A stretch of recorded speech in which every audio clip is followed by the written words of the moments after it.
Okay. All right. Sorry about that, folks. So yes, like I said, welcome to the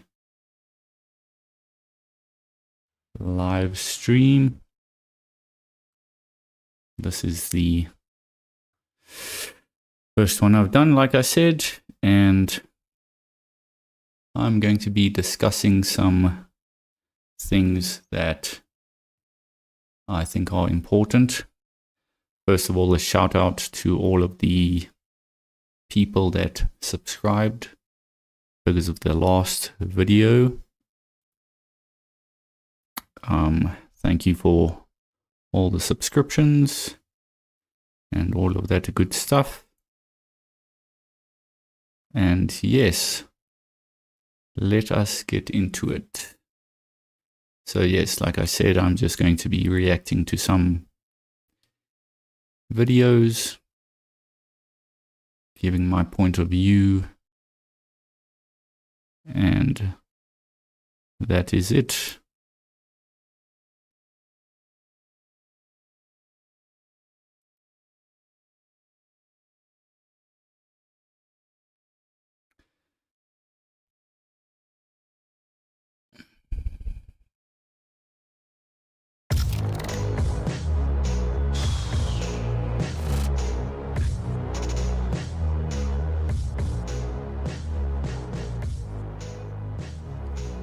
Welcome back to get more of the same Jake Munro show, high quality content that you've come to expect. The alt-right pipeline.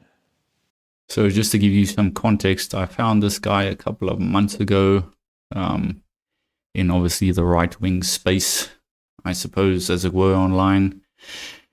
And I really like this guy's approach to it. He obviously talks about you know, all the stuff that is happening in Britain and the UK. He is from the UK. I really like him. I like his approach. He sort of focuses on a lot of the Gothic elements and how the Gothic subculture has been overrun, as it were, by leftists and liberals. And weirdly, they deem themselves as a counterculture, the Goths, but they are, if anything, they are exactly the culture. The prevailing narrative is Goth, or should I rather say the prevailing narrative is this: if Goth was continually the counterculture, and Goth has now become aligned with the majority, can they really be considered counterculture? And so his thing is attempting to reclaim Goth. And I think he's got an interesting approach of how he does this. But let us carry on. What is this? You may have actually heard this before. The alt-right pipeline. You see a content creator, right? You see someone put out a video and they're probably talking about something that's like red-pilled, or, you know, something that's more conservative, something that's contrary to the leftist rhetoric that seems to be going around at the moment. And in comes Septim-ring McFat with the alt-right pipeline grifter strikes again in regards to people finding their way to conservative. And I think that's exactly the thing.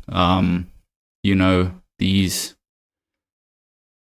leftists have, if anything, caused the chaos that they've attempted to avoid by continually telling men in particular that they are toxic, men that they are to blame for all society's woes, yet they never consider their actions, and they are incapable of reason and logic and debate because they are so fueled by anger and guilt and resentment towards men.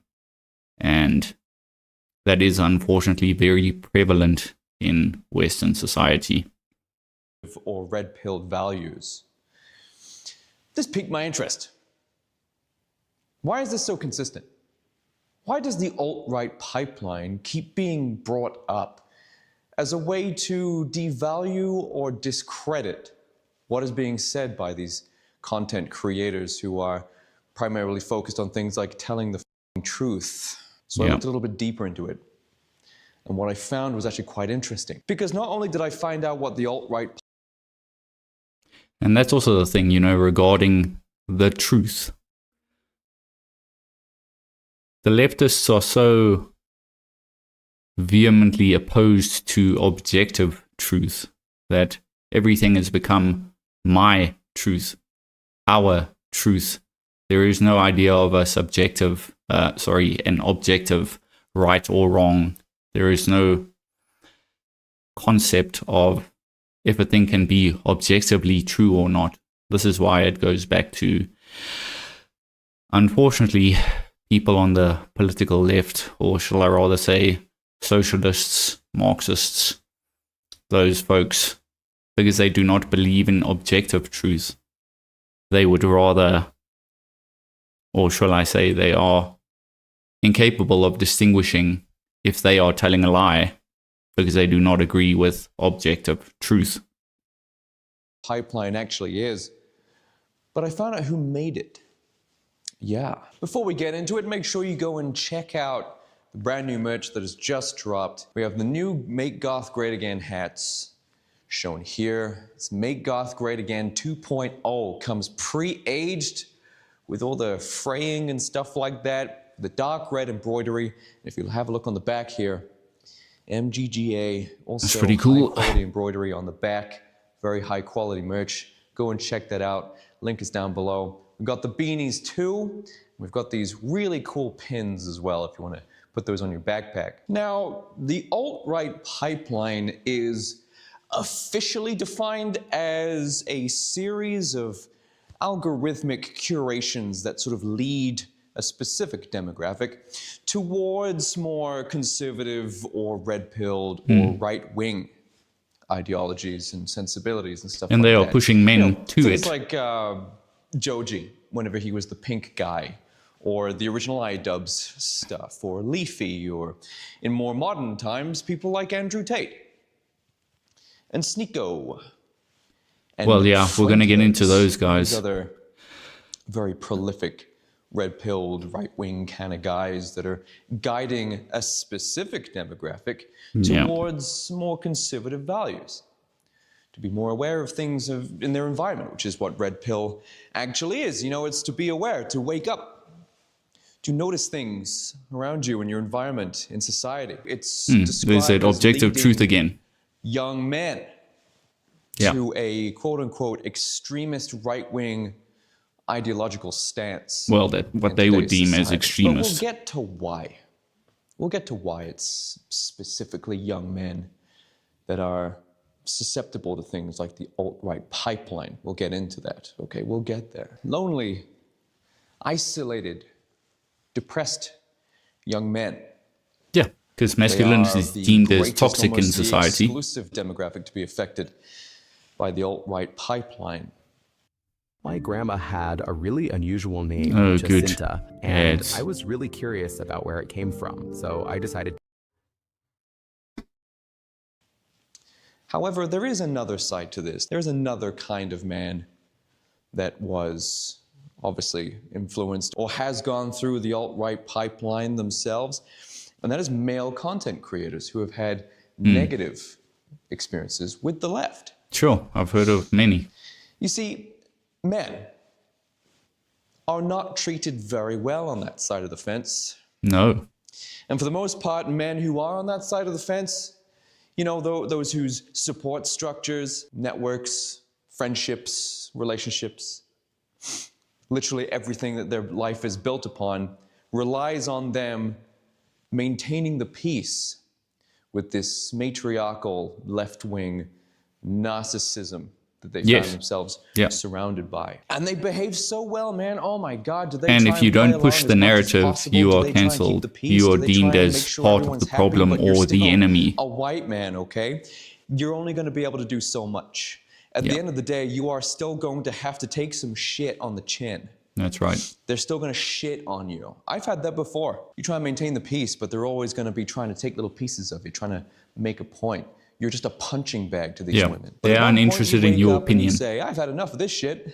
Get the f out of my house. I want my own damn life.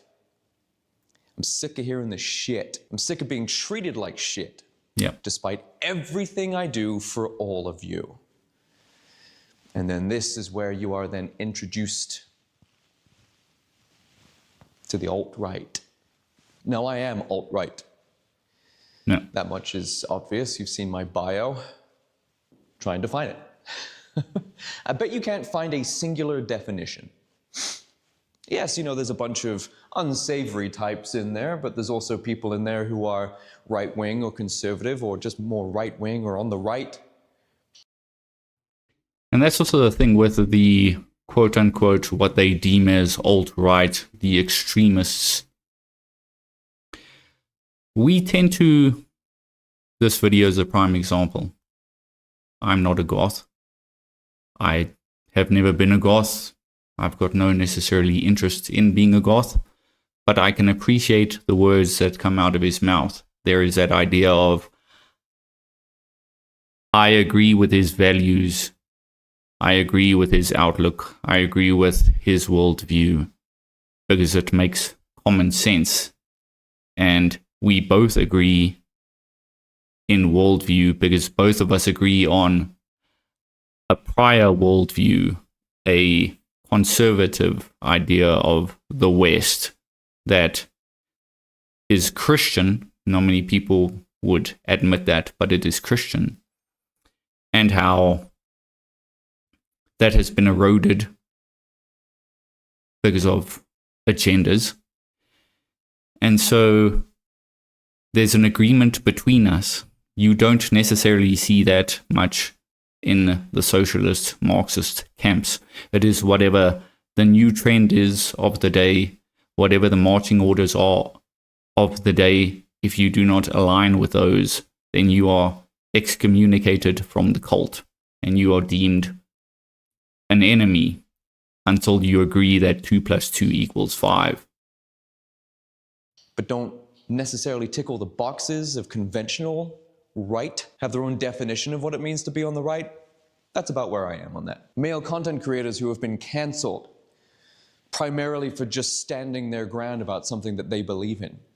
Chewed out, eaten alive by their leftist audience. Forced over the fence into the neighbor's yard. Yeah. And there they begin to realize that they've been screwed over their entire lives. And this is some men. Unfortunately, you'll find other men that will... The liberal socialist agenda is unfortunately a hill that they will die on. They have been so demasculated, so effeminized, so beat down that they've become really puppets for these feminists. And some of them are well-known people, and they are incapable of seeing things rationally because they've parroted the talking point for so long that they're incapable of looking at, once again, objective truth. And they start to bolster their confidence. They start to learn their self-worth.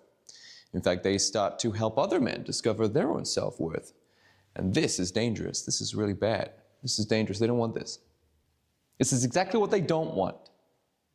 So these are the two kinds of people that you find heading over into the alt-right pipeline. Lonely young men who finally found a voice that speaks for them on the internet, telling them they have value, that the way they've been treated by women is not fair. And then you've also got the content creators themselves. Their entire lives, their entire audience are comprised of leftist women or just leftists in general, and they make content that's nonpartisan.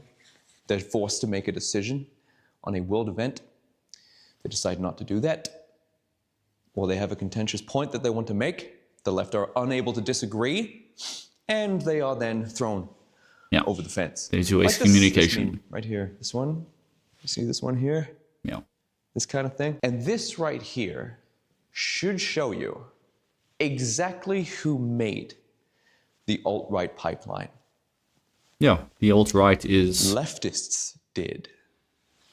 The repercussions. See, if leftism wasn't this prickly, nasty, toxic environment of authoritarianism under a matriarchal dictatorship, then there would be no need. There would be no construction of something like an alt-right pipeline. There would not be this necessity for an escape from it with so much to say against it, right? But the fact is that it is a nasty, toxic, prickly, reprehensible construct with these narcissists in positions of power that start to dictate, especially to men, how they should operate, what they should say, and why they should agree. And to that point, it is unfortunate that that is how it is, but that's exactly how it is. It's you are, because of toxic masculinity, unless you act like a female, you are exactly part of the problem. You are the reason why, in their understanding, that society is in the mess it is in, because you're a man that thinks like one. You're a man that acts like one. And because of that, they can't have that. And that is why you've got two choices. You can either submit to them and become a soy boy, a femboy, all these effeminate masculine traits that they attempt to push on us, or you get excommunicated and you enter the what they would call the red pill manosphere spaces, where you can find people that agree with your stance because they are men that think like men and act like men, and so on. And usually the why is because I told you so, and you're a man. And as a man, you are intrinsically bad, innately bad.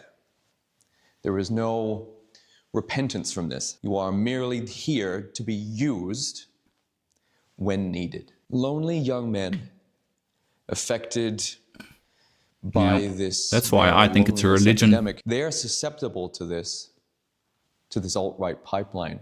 Because out of all of the groups that currently exist within civilized Western society, they are the most disenfranchised. They are the most shat on. It is mainstream. It is the only group that's not protected.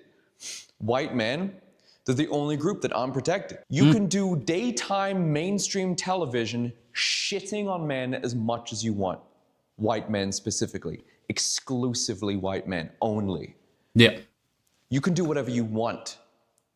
Your cartoons, your TV shows, your movies, your video games. It's in all the media.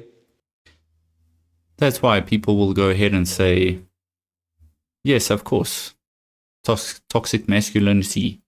Yes, it's a real thing, but it only applies to white men because, of course, they are the colonizers. They are the patriarchy. Toxic masculinity, but it's only with, once again, white men.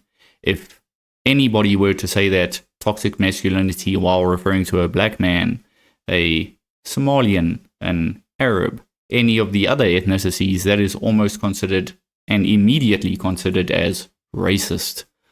But when it's done with a white man, there is no concept of it being racist because they are the racists. It's on social media. It's on, Tumblr, it was on there. It's on Blue Sky. It's everywhere.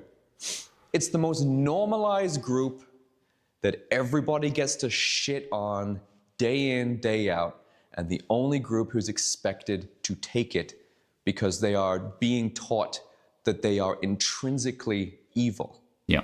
And there's nothing they can do about it. What did you expect was going to happen?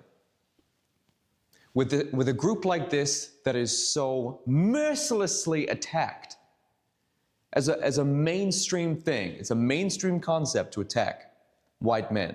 What the f*** did you think was going to happen? oh, the alt-right pipeline strikes again. You built it. Yep. The left built it. They made it as a necessity to escape them. It needed to be made. If they were as all-inclusive, as tolerant, and as understanding once again, there as they you like see the to double say standards they of the are, left. then the Inclusive alt-right except pipeline for would not exist, the patriarchy, and yet it does, the white man. abundantly. They built the entire pipeline with extensions and extra pipelines and more lanes added so that more men can leave. They're making their own enemies, their own opposition, because they're so reprehensible. And unfortunately, some of those enemies are not as tolerant the only reason why they're trying as white to men. devalue and dismiss anyone who decides to find themselves going through this pipeline, the reason why is because men with a sense of self-worth are the ultimate threat to their entire regime. The only thing standing between any of these leftists and total domination of Western civilization are white men. Exactly, and they simply just cannot see it. You have to think, why were white men so mercilessly and exclusively attacked? Why just them? What was that about? Why did they do this? It's because we're the only threat. And it's because they were the first victims. To their success, to their They were the victory. first We're ones the only that thing got that could potentially stand in the way. offended, overlooked, confident, according to their strong understanding, man, according a to their masculine, strong paradigm. man, an assertive man, telling women to shut the fuck up, a metaphorical bitch slap, sit the fuck down. That was the only thing to get in the way. They don't really think that men are the worst. I mean, they probably do now. They start to believe their own bullshit, smell their own farts. They wanted us to believe this because with us out of the way, they were then allowed to do whatever the hell they wanted. And they did. And look what's happened now. Look what's happened to society because of it. Unfortunately we did. This is why there is this alt-right pipeline, because they made it, and this is why they're trying so hard to devalue it and dismiss it and shame it. Because ultimately that means more men are discovering their self-worth. The more men do this, the more they tell leftists, especially leftist women, to shut the fuck up, get in the way of their domination. And then unfortunately that causes them to be more offended, more triggered.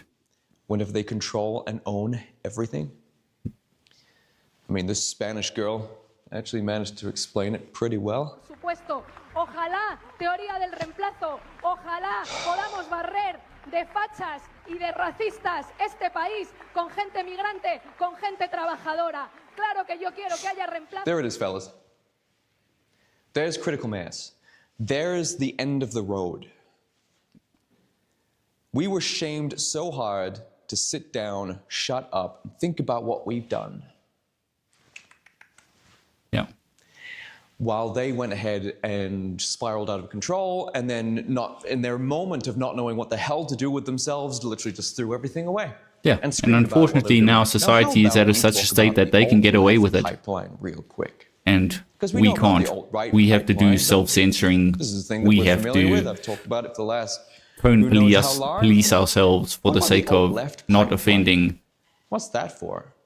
The leftists, the bastions of morality, as they phrase themselves. For children, actually. It's for those who want to groom children. As well as, you know, narcissists. They're also pretty attracted to the alt-left pipeline. But groomers also really love this alt-left pipeline. You want to talk about something nefarious?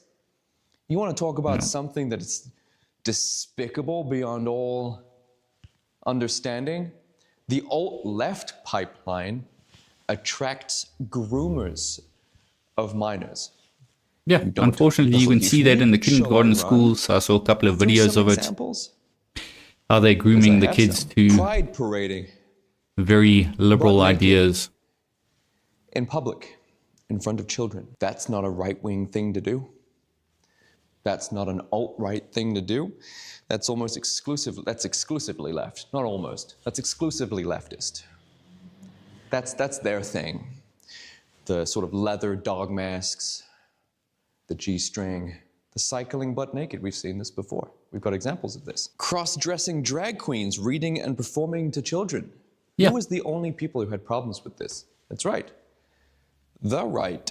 And if you actually spoke up against this stuff, yeah, if don't said, you dare. Maybe we shouldn't be having drag queens performing Yeah, and you're reading seen as for a bigot. children, You're seen as the left enemy. would see you Yeah.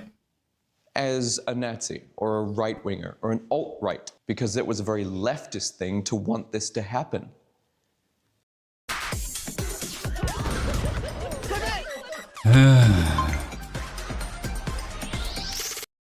Tag your friends. There's more examples. Children also performing in drag. Schools being infested and that's with what they do. leftist teachers. Leftist That's exactly right. activists using their influence and power to groom and violate children. Blue Sky immediately being overrun. And then you can with understand why underage so many sexual kids content. these days, so many youngsters have mental issues. Minor-attracted people. In which camp do you think the term minor attracted people?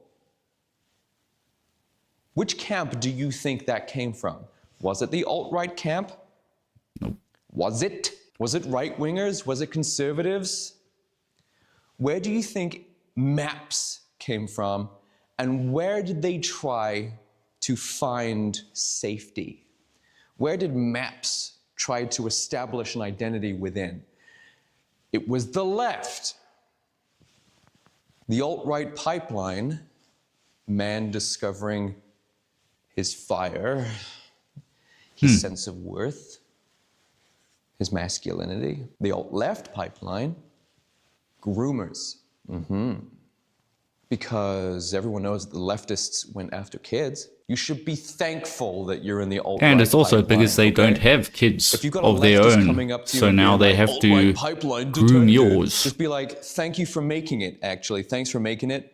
And hey, at least I'm leaving the side that has MAPS on it. The leftist pipeline enabled disgusting individuals the ability to get close to children while exercising their fetishes. Yep. Male feminists almost always have something to hide or something they're trying to atone for. So what have we learned here today? It's true.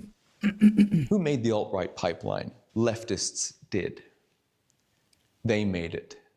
Okay, well, he's It was basically a just going to sum up necessity. Of course it was going to be what made. he's talking about, so let's end there.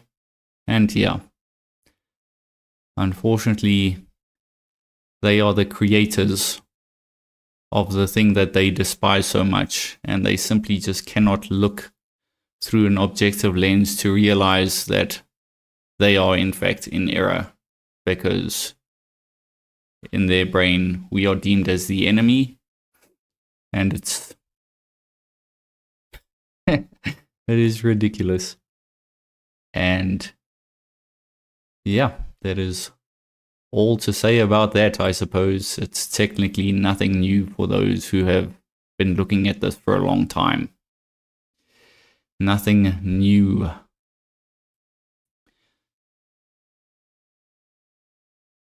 Okay, so this one is addressing, this is Metatron. He's quite popular, sort of like a Christian. I think he does gaming as well, and I've also recently come across his stuff, and I also appreciate his outlook and the way he breaks things down. He's also big into the historical accuracy of Christianity, and yeah, I like his approach. This one specifically about the Pope, which I have, yeah, quite, I suppose, strong conservative feelings about. But let us get into this. We probably won't play the whole thing, but let us see.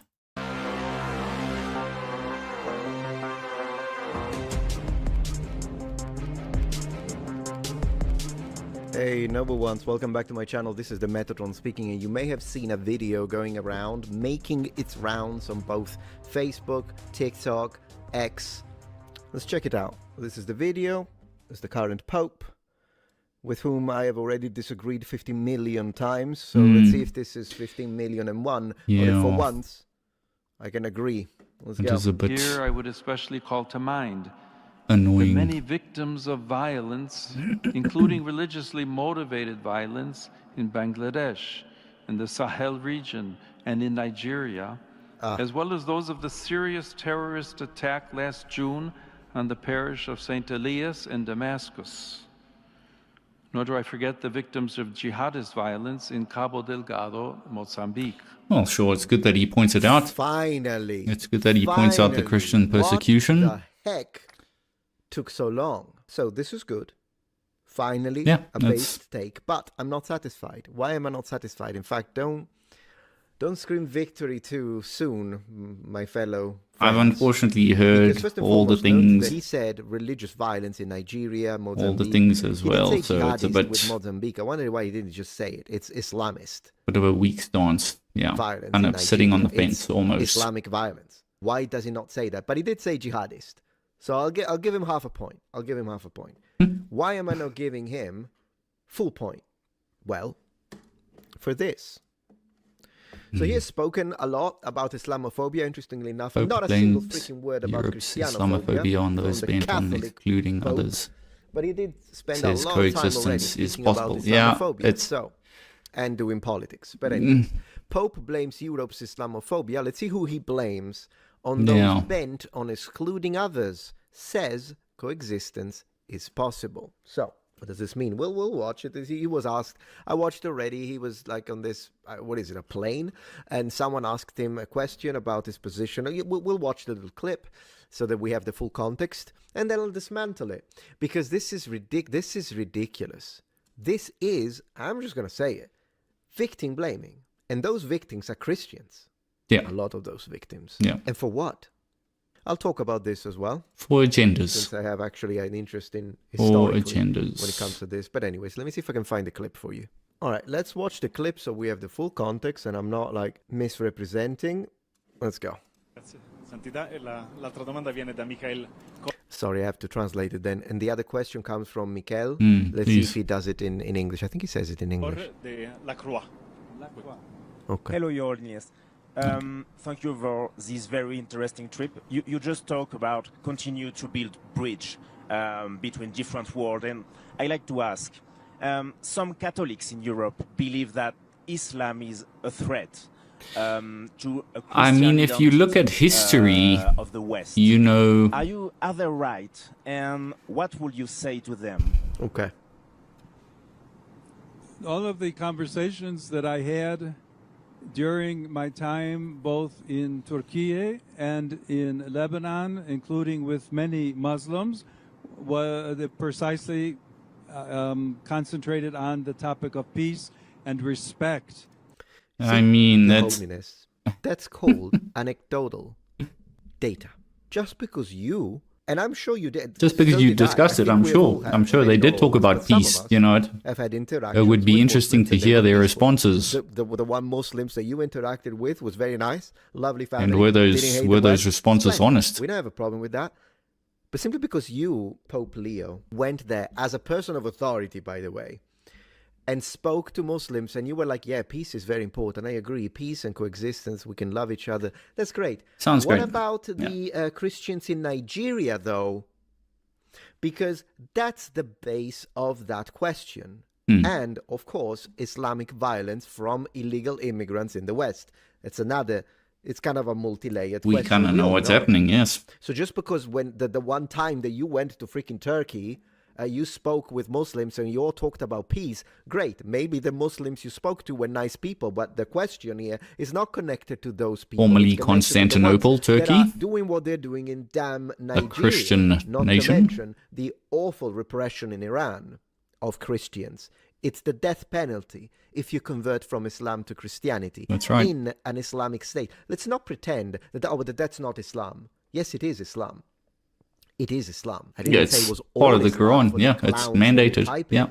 I'm not And saying people will every attempt Muslim to is like that, but an entire freaking country Obfuscate like and that say, with oh a no, governing the words don't mean what they theocratic mean. regime. That's who the people are concerned about. Your Holiness. I just want to take a second to say how grateful I am to each and every single one of you who chose to subscribe to this channel. I never take it for granted. But then this happened. Over the past 6 months, I've been getting comments like these in the thousands by now. Now, don't get me wrong, I respect people's choice to unsubscribe from my channel. It's not like I'm owed a subscription or anything. It is your choice. I respect it. But I don't respect the idea of people being forcefully unsubscribed from my channel without them knowing that, even though they watch my content and wish to stay subbed. So, please check your subscription status now. And if you haven't yet, consider subscribing to counter this nonsense. Yeah, Thank you very much. For people of different religions. I know that, as a matter of fact, that has not always been the case.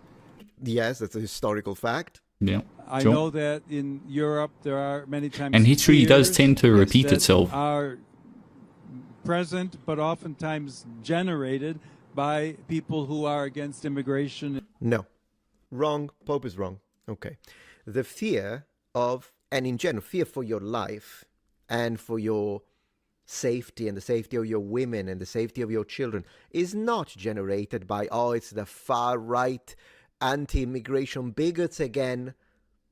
The fears are generated by the violent Muslims and the jihadists. The fears are generated by the actions of what they do, which people can see. In Western European capitals.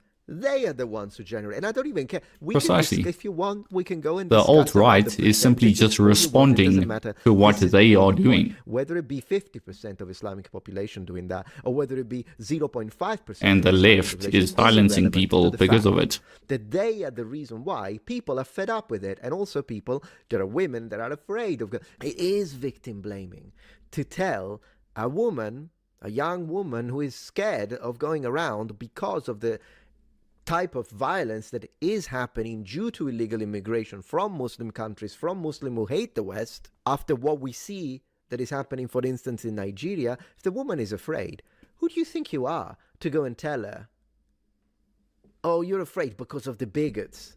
No, she's afraid because of the violence. The violence is a fact. That's why she's afraid. And she's right to be afraid. And trying to keep out people who may be from another country. And trying to keep out people who are maybe from another country. It's called borders, and you have them at the Vatican. In fact, they are very tall, the walls that you have at the Vatican. There you go. And this is what I find exactly the double standard. That's exactly right. You've never been to Rome. If that's exactly right. To Rome, and then you walk and proceed to make your way to the Vatican, where you've got the massive monumental medieval walls. Yeah. You know who sleeps right next to the walls? Homeless people.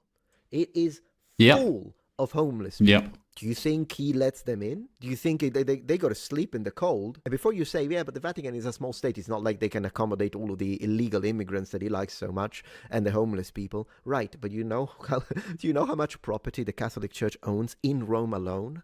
Yeah. Problem is they can't give it to the illegals because they would stop making a profit off of it. So it's a highly hypocritical stance to take. Point a finger and say, all these bigots that want people out. Well, so do you want people out, Pope, because you don't let them in your properties. Another religion. Very hypocritical stance. And in that sense, I would say that we all need to work together. One of the values of this trip is it's kind of rich. To raise the world's attention to the possibility that dialogue and friendship between Muslims and Christians is possible. But the thing is, you don't have to deal with the repercussions of your words. The violent ones, they need to be dealt with. And then with the peaceful ones, I have no problem. You believe your thing, I believe my thing, and we can even have a doctrinal debate, like they used to, by the way, in the Middle Ages. This used to be a thing before we started in between wars, that is. But yes, there were groups that did that. There were groups that even prayed together in the same building. This is historical fact. I will present it on a dedicated video.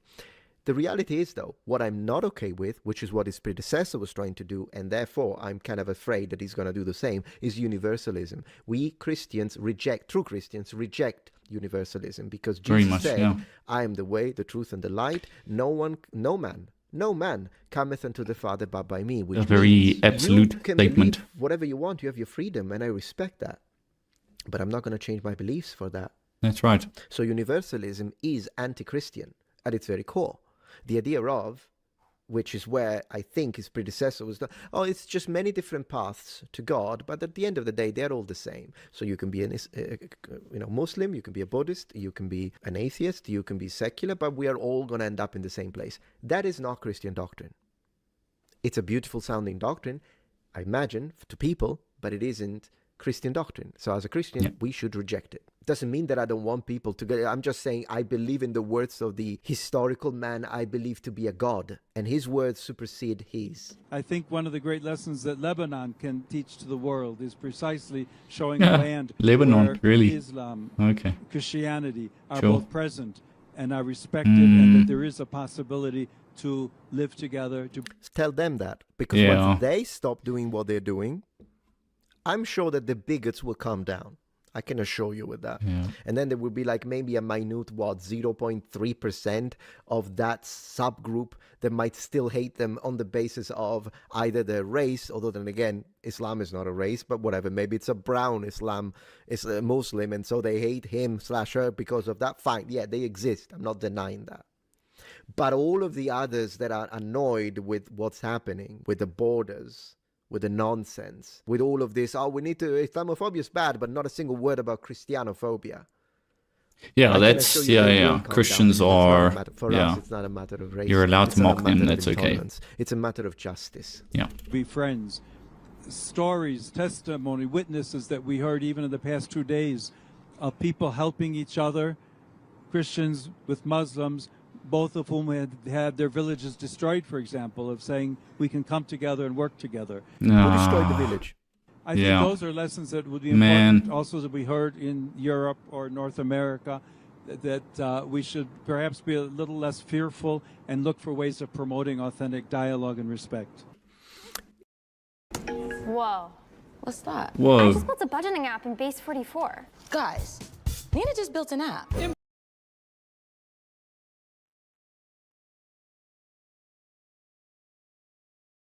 And that's excellent. He just needs to stop telling Europeans that. He needs to tell that to the Islamic extremists.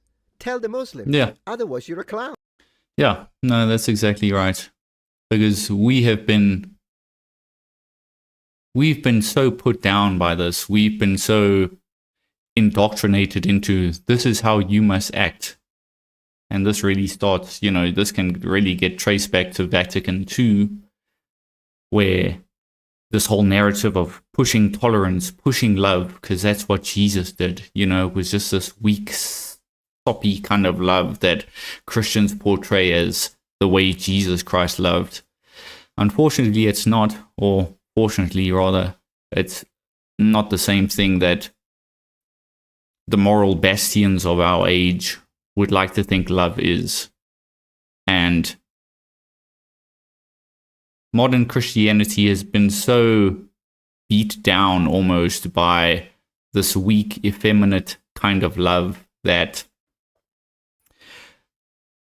if you speak out against it as a Christian, mainstream Christianity, mainstream society even, would tell you, oh no, then you're actually not a Christian. You're a bad Christian. You need to do what Jesus did. What did Jesus do, I wonder? Make a whip? Call out hypocrites? Yet, unfortunately, those are seen as rebellion in both the church and secular society, which is... I can kind of understand why so many Christian men don't go to church anymore.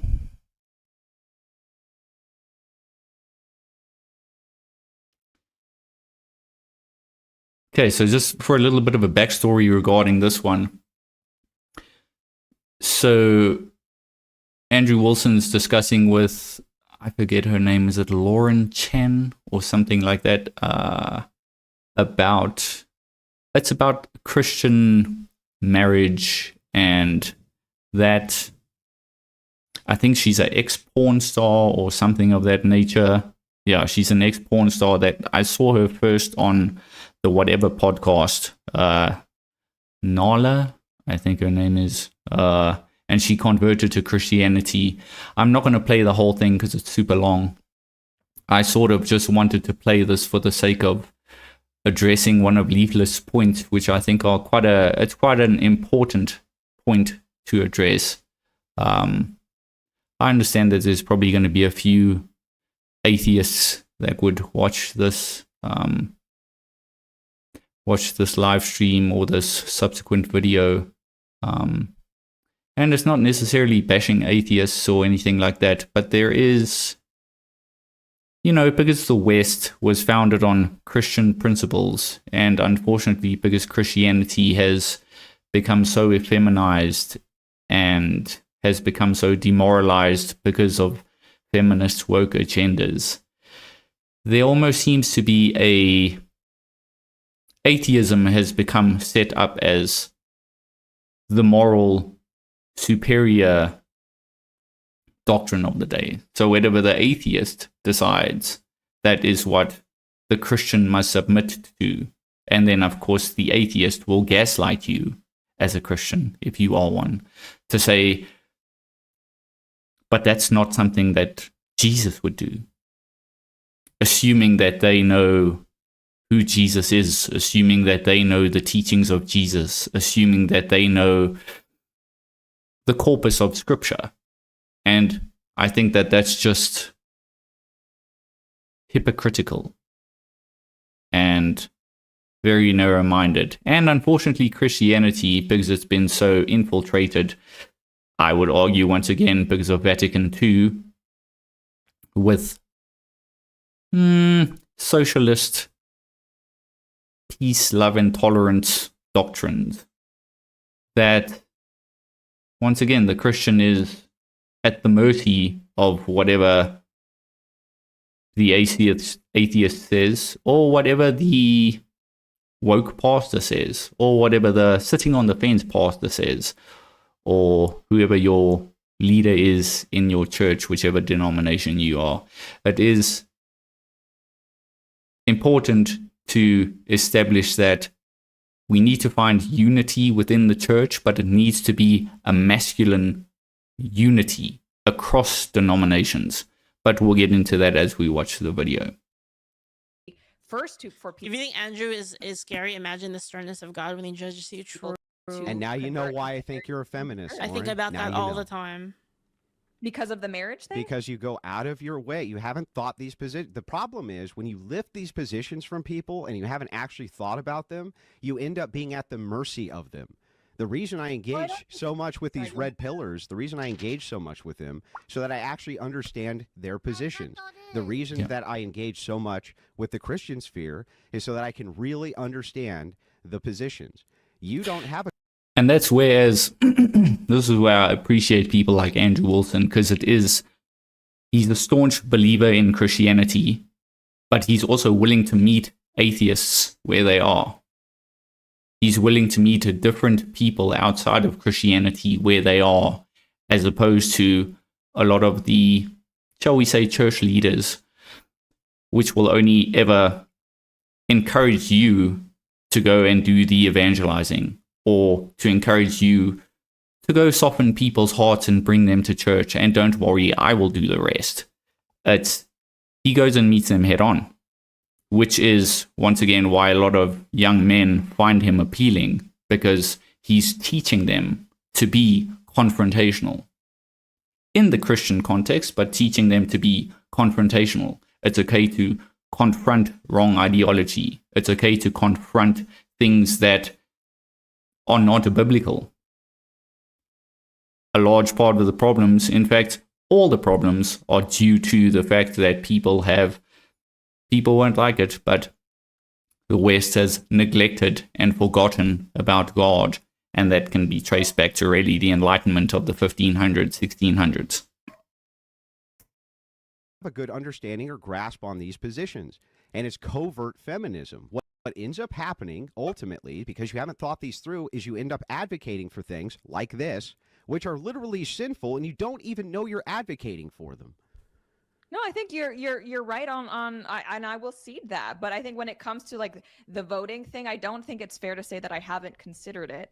I think this is a good illustration of you're right here when it comes to advocating for secular marriage. I think I can simultaneously acknowledge that a secular marriage still has better outcomes for those involved in any children. I don't think Lauren's wrong here, though, in the sense that if we just could call it something else, it probably does have better results. Like if you had to pick a world in which there weren't civil unions, then like it was just kind of a free-for-all, and then you had a world in which civil unions did exist, and like, you know, I mean, obviously the ideal would be marriage, like a true marriage, but you have to consider like what's going to be the best for society as well, right? Like with people that don't agree, because it's like I said, we've already moved past like the point in which we could, like, I don't know, I have no proof of this, like it's possible that my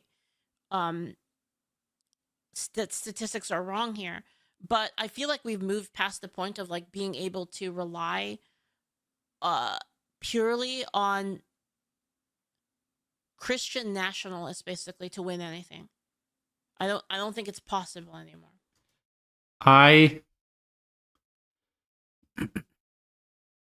I would disagree simply for the sake of, look, this is obviously going to be a contentious take, and I suppose it would probably be best if you want the whole context to actually watch the full video. I'll put it in the description. But I suppose marriage, biblical marriage, marriage in the eyes of God, would technically be considered as two Christians. That is what you would call, I suppose, that would be the qualifier in order to be considered marriage. If you have two atheists getting married and they do not agree with the edicts, the doctrines of the Bible, can you necessarily call it marriage? Is it condoned in the eyes of God if two people are getting married and they do not even believe in God? It is, I suppose, for lack of a better term, state, what would it be? Maybe like a state-condoned cohabitation agreement. Something of that nature. It would be considered legal in the eyes of the law, but because they don't believe in the deity of Christ, they don't believe in God, is it considered a marriage? And so, for the sake of going along to get along, I suppose it would have to come down to lines need to be drawn, because I think we've given up too much ground. It's not that we cannot sit by the same fire to a degree as an atheist. And again, I've got nothing against atheists, of course not. It's part of the mandate of the Bible to show Jesus Christ and show Christ through your life. And especially for men, that means acting masculine. And if people say it's wrong, then you say, prove it from the Bible, and they can't. That it's important for us to be good witnesses to atheists, because a lot of the atheists, unfortunately, are so turned off from God because of a wrong doctrine that has been indoctrinated to them by Western civilization and by the church, which has become, unfortunately, very feckless. This is why atheists and Christians alike tend to want to move away from God completely into the red pill manosphere, Sneako, Andrew Tate kind of mentality, when it's simply the liberal, woke, socialist, shall we say, church has given men specifically a very bad representation of what Christianity is. So they shy away from God because they're simply angry actually with man. They don't know God. Involved in something like cohabitation. Oh, you're a Christian. You're not a consequentialist. You're not looking for outcomes. You're not looking for outcomes. Let me finish. But then also recognize that by my own standard, that is not a marriage and is therefore sinful. So that would be a contradiction, a performative contradiction. I don't think again the issue is the definition of what the issue is the definition of what the civil act is.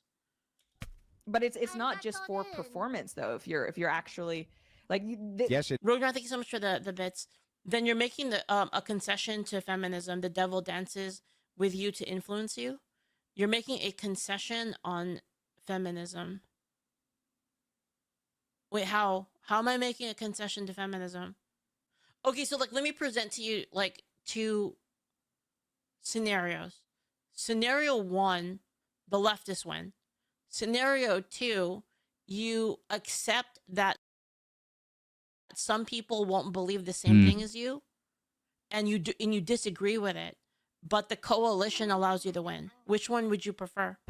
That's just leftists winning with extra steps, says Mundane Lane. No, I don't think that's it. The solution is to just fold loose. Like you're kind of to use force. No, see, I think that's where maybe the misunderstanding comes. The thing is, the leftists, the socialists, are not going to win. I think that needs to be addressed. There's no way that the socialists are going to win. The thing is, if we look at it from a broader picture, what is more likely going to happen?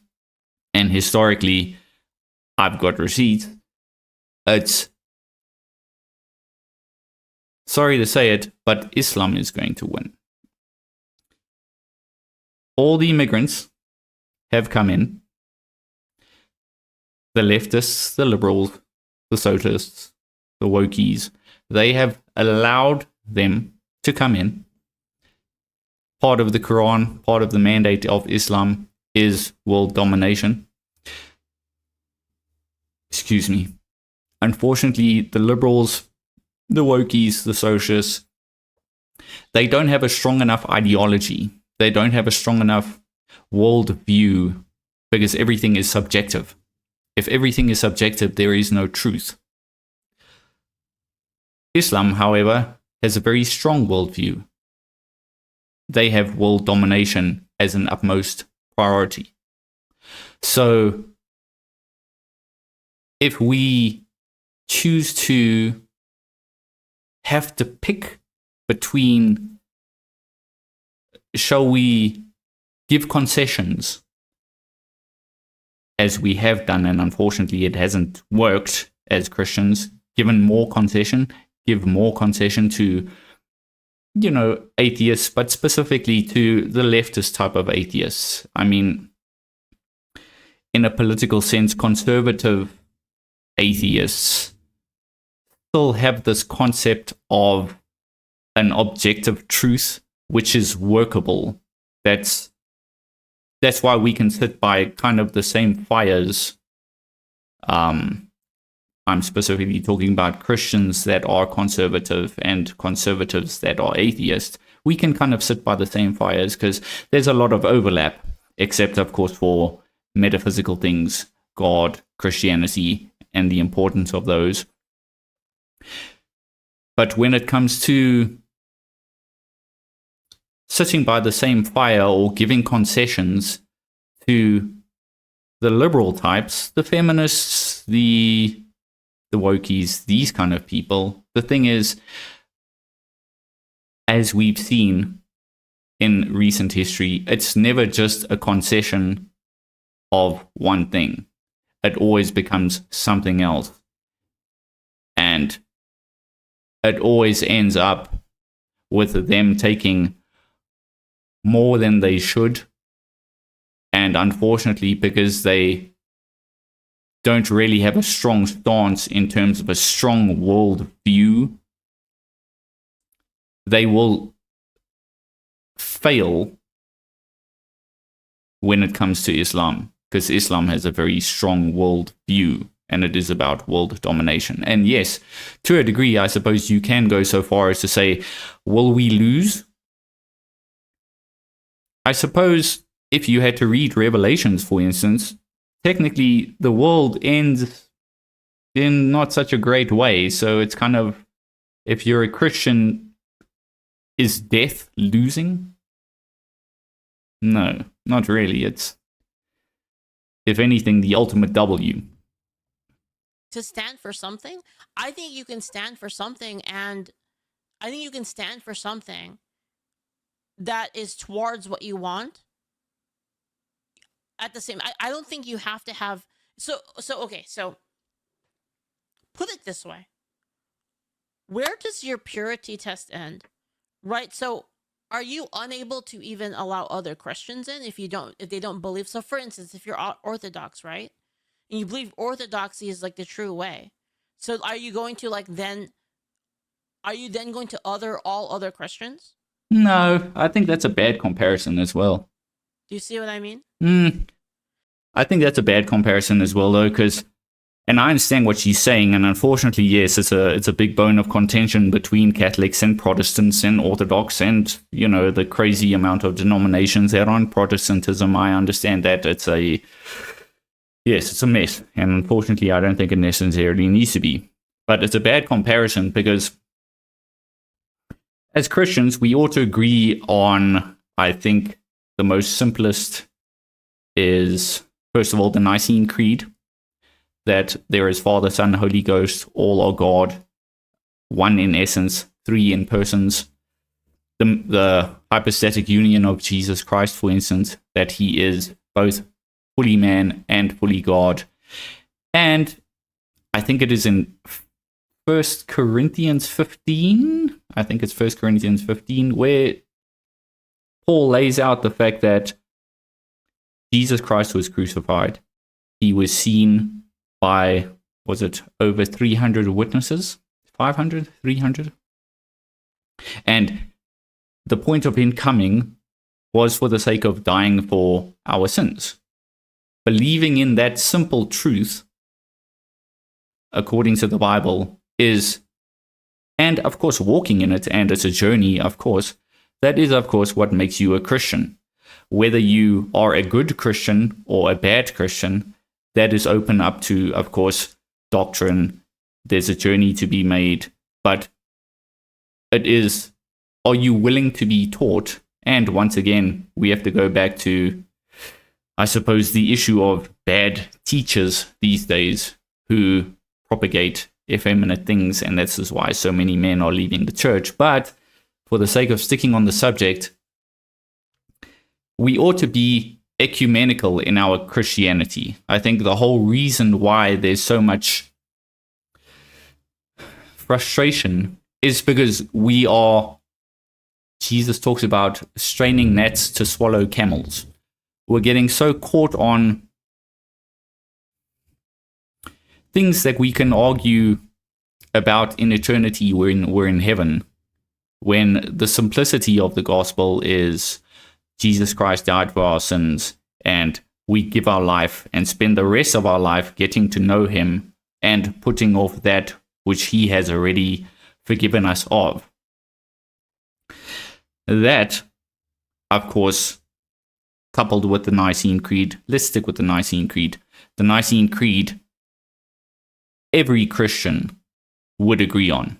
Well, I say every Christian that means that they're an actual Christian and they don't have weird Gnostic thought, would agree with the Nicene Creed. This is where we have to, we always talk about unity and stuff like that in Christianity, but it's quite a shame that so few Christians can't or are incapable of seeming to bridge that gap as soon as it comes to denominational issues. There's so much infighting, and it's so unnecessary, and it's actually a large cause of why the world actually laughs at the church. Because by that logic, you should do that, right? If you think that what they're doing is wrong. Thinking you can't have allies unless they agree with you 100% is retarded. That's what I'm trying to say. But that's where I would agree. I'm not necessarily saying that, once again, agreeing 100% is where I think the Christians miss it almost. Us as Christians, we should agree on the foundations.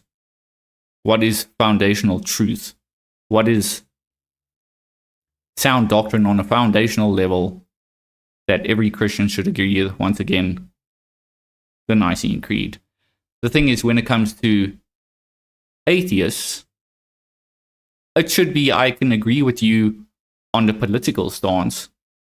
Say, for instance, if you're a conservative versus a liberal, I can agree with you on certain things, but at the end of the day, fundamentally, the mandate is, our whole purpose is to glorify Christ, meaning that we ought to share Christ with the world through word and deed, and speak truthfully and not acquiesce to, once again, unfortunately, liberal agendas, which is a big part of the problem and why, once again, the world doesn't take Christianity seriously. Figure Hunter, I agree with you on that, actually. I think you can agree on things that are good together without agreeing on literally everything. And I think that is preferable to just losing against like the overtly demonic people. It's for performance. Partly agree. Performance of X action leads to contradictions, a performative contradiction. Okay, well, I'll send the link in the description and you guys can watch the whole thing if you want. Yes. So now this is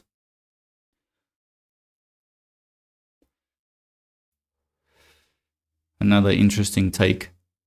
Well, let's get into this and then I'll talk a little bit about it. So what are your thoughts on multiculturalism? You know, I like it in moderation. We kind of got a good thing going now, but I don't like the idea that there's going to be no monoculture. There's like no center. You know what I mean? Like, in other words, America's good if it's like America with some other stuff, with some spices and ingredients. But if it's like there's no America and it's all diversity, then it's like, okay, well, what even is this now? You want to keep it as a minority? Yeah. I can see that point. Or else it loses its cultural essence, it loses its core, and it has to maintain its core. That makes sense. This is a good Caesar salad. Oh. Oh. Okay, so while they're busy talking about Caesar salads and such, so the point of this video, yes, of course, multiculturalism is a thing, and I would, in the grand scheme of things, I suppose I would take Nick Fuentes aside in this regard. I think it is important to have your own culture. Multiculturalism is, in my opinion, a failure. I come from South Africa, so I've got first-hand experience, or what do people call it, lived experience about the failures of multiculturalism.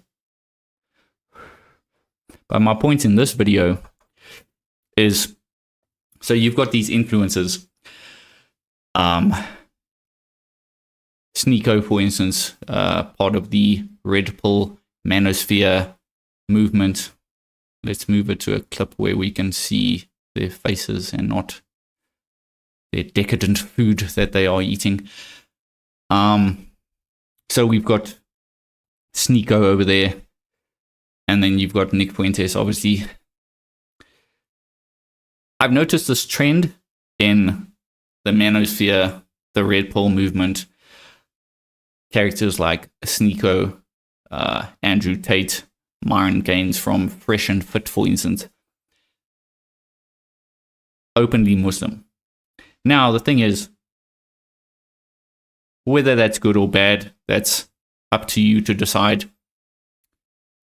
The thing is, you've got these characters in the Manosphere, in the Red Pill movement, who are, and I understand the logic behind it, Islam is a very, I suppose, masculine religion. I suppose when you look at it and you delve a bit deeper, you'll find the skeletons in the closet, but let's rather not go there. So it's a masculine religion. I suppose it's a lot more masculine than, let's say, the socialist liberal wokey kind of, it's not a religion, but it is a political thing. And to me, they do have their own doctrines. The Human Manifestos, for instance, there's 3 of them. All of the atheists/humanists would agree with those as almost a dogma, really. Or otherwise you're excommunicated and kicked out the club because you are starting to look at things too objective, I suppose. But regardless, these characters are attempting to push male values, attempting to portray some kind of manly work ethic. I don't really listen to a lot of their stuff. But, you know, it's a very manly kind of approach. It's a bit, weirdly, it's a bit secular from what I've seen. It's a bit materialistic. It's actually quite a lot materialistic. Chasing money, chasing cars, treating women like crap, these kind of things. I understand, because obviously a lot of men are frustrated with women these days. That is, of course, no excuse. I'm also not saying that we should be doormats either. But you've got this concept of, in the West, I'll leave political colors because I know it's different in terms of Europe and in terms of the UK, but you've got the socialists, the liberals, the communists. They are on one side of the spectrum. Then you've always had the conservatives, the Republicans, you know, on the other side, the Democrats as well. Let's put it in the American context. And then, of course, you've also got on the other side, the conservatives, the Republicans, people who look at truth objectively and use logic and reason, I suppose, as opposed to the others which use emotion. That's kind of how the spectrum has always been. However, because of Muslim, let's say, infiltration, there has been almost a, well, I suppose a little bit of an infection in the manosphere, because Islam is politically colored as green. You cannot simply have, because now we have to factor in Islam into, unfortunately, the equation in Western politics, because of course Islam is also political. They push for Sharia law. So you've got, let's stick to the American context to keep it simple. I think a lot of people understand the colors. So you've got the blues representing liberals, Democrats, so on. You've got the reds represented by the conservatives, the Republicans. Then you've got the greens, which I think should be factored in as well. So the manosphere has been infiltrated by Islam. And because of its obviously manly, quote unquote, manly approach to life, a lot of men tend to find it appealing. But we have to consider, if you look at history, for instance, you'll find a similar idea in the medieval crusading times, where the Ottomans went out and invaded Christian lands. They took Christian boys captive. That speaks of the ideology. They indoctrinated them. And unfortunately, these Christian boys became Ottoman Janissaries. An Ottoman Janissary was a great warrior, a great fighter for Islam. So you've got these Christians that got taken from their homes. They became Ottoman Janissaries and they converted to Islam. And then they ended up fighting for Islam and, shall we say, did terrible things to Christians who they formerly were. And so we have to add all these three things into the mix. And my point being is, in the Christian in the general Red Pill movement, you have these characters, Sneako, Andrew Tate, Fresh and Fit, those kinds of characters, that I asked Grok about this. You can find it out for yourself as well. You can also go ahead and do the research. They are starting to push an idea of, on their platforms, let's shy away from this whole idea of liberal versus conservative. We need to push for something else, something different, something new. My concern is, and history's kind of proven me right, that they're attempting to push for, once again, Sharia law.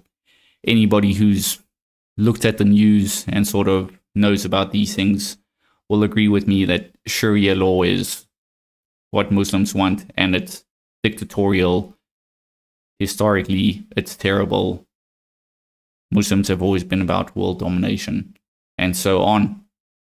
This is why I think we need to look at the situation a bit more with nuance and understand that there's another political, albeit religious, player that's entered the mix, and we need to consider the fact that, you know, it's no more left and right anymore, and technically it never really was. It's sort of always been a battle between good and evil.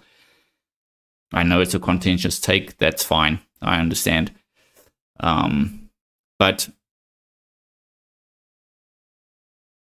for the sake of addressing the young men out there, it's definitely, I understand the frustration that the left has brought. I understand the frustration that being effeminized for so long, being cudgeled, being put down by these woke people and told that, you know, we are scum and you are toxic masculinity and all of these things that drives you into the manosphere, drives you into the red pill, which is a good thing. However, Islam isn't the answer. It never has been the answer. It's always been the opposite of what Christianity is. And no matter what people say, the God of Islam and the God of Christianity is not the same. And is America a white country? No, I mean, not anymore. 60% still? Yeah, but it's obviously changing. I looked at the stats recently. It's pretty crazy how drastically it shifted. When I was born, I think it was almost 80% in 98. 27 years later, it's 60%, 20% decline in my lifetime. That's a demographic change you can see as you grow up. It's noticeable. But from the 20s until the 70s, it was pretty much the same. Almost exactly the same amount of whites. Yeah, it's now a multiracial country. That's just the demographics. Should America be a white country? I mean, yeah, that's what it was founded as. So I think that if it ceases to be European, it's no longer what it is. You know, it'd be like taking the Russians out of Russia. Well, I suppose you could go ahead and ask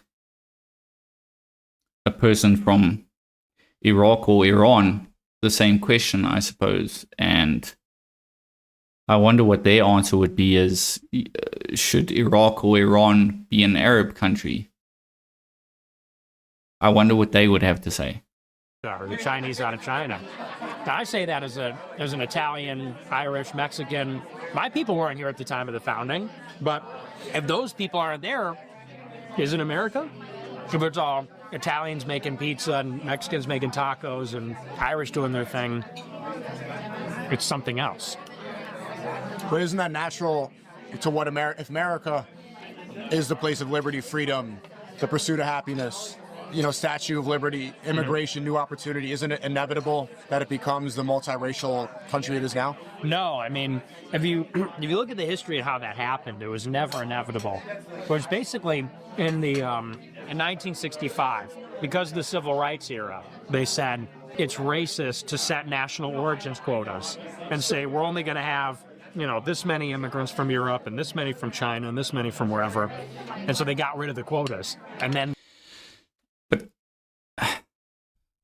As far as I understand, it's the quotas in terms of historically when it came to immigrants coming over to the US and also going to the UK, there was kind of this this understanding that it was easier to assimilate people of the same kind of culture. For instance, if a person from the UK wanted to go over to America, it made sense from a immigration point of view that that kind of person would probably fit in well because they had the same kind of culture. Now, unfortunately, it's come down to, because for the sake of the great multiculturalism push, it is regardless of what culture you are, all are welcome. And it's not necessarily that all are not welcome. It's just the idea of there has to be this idea of, are you willing to assimilate? What would the point be of you coming to one country while leaving another country, geographically speaking, but in your mindset, in your worldview, you had no desire to assimilate. You still wanted to bring your culture with you, your ideology with you. If your country was rubbish and you were fleeing it, but you've still got that cultural understanding, in a sense, you're basically saying, I want my new country to be turned into the country that I've just left. I think that is an issue. The immigration became extremely diverse. And then in 1990, they basically doubled the amount of immigrants. So now we're getting very diverse immigrants and way more of them.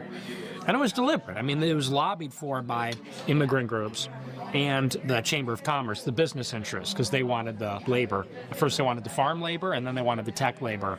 Yeah, and that's the whole thing. Yeah, well, I think that's pretty much done with that. But yeah, that's the whole thing. I understand it's a big push.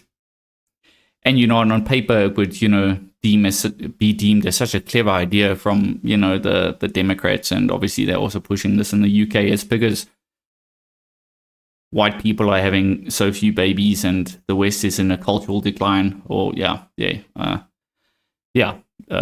just are not having babies. The smart thing to do would be, okay, well, let's import immigrants to make up the shortfall because there's now vacancies in jobs and those jobs need to get filled. And because white people aren't having children, once again, the jobs need to get filled by somebody else. The economy is going to tank. The thing is, this is why I said there's going to be a problem because they don't share your ideology. They don't share the worldview. They don't share the Western civilizational worldview. A lot of these people that are coming from these different cultures, they want to impose their culture onto the Western civilization. And so the people that adhere to subjective truth, subjective thought, moral relativism would look at it as a simple math equation. There's job vacancies, they need to be filled. Let's import people to fill those jobs. They're not taking into account the rest of the world didn't go through the Enlightenment. The rest of the world didn't become, shall I say, for lack of a better word, soft.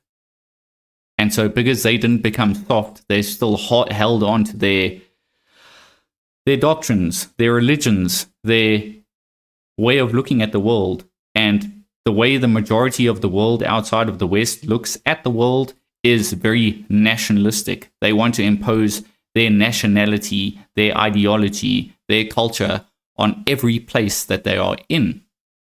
And so you might see as a job needs a body, let's import that body to fill that job.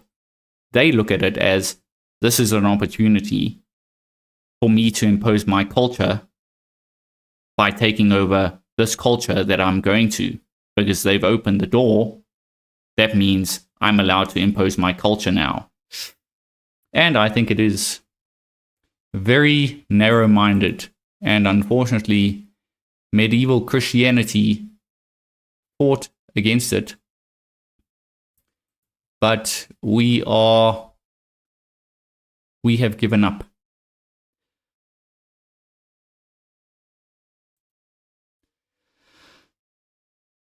Okay. So, to something a little bit lighter. I was watching Asmongold and I saw this one. Pretty crazy what AI can do. I found it quite interesting, and yeah, AI is another kind of thing that I'm a bit skeptical and hesitant by, but yeah, it is unfortunately one way or another the future. Was that speed?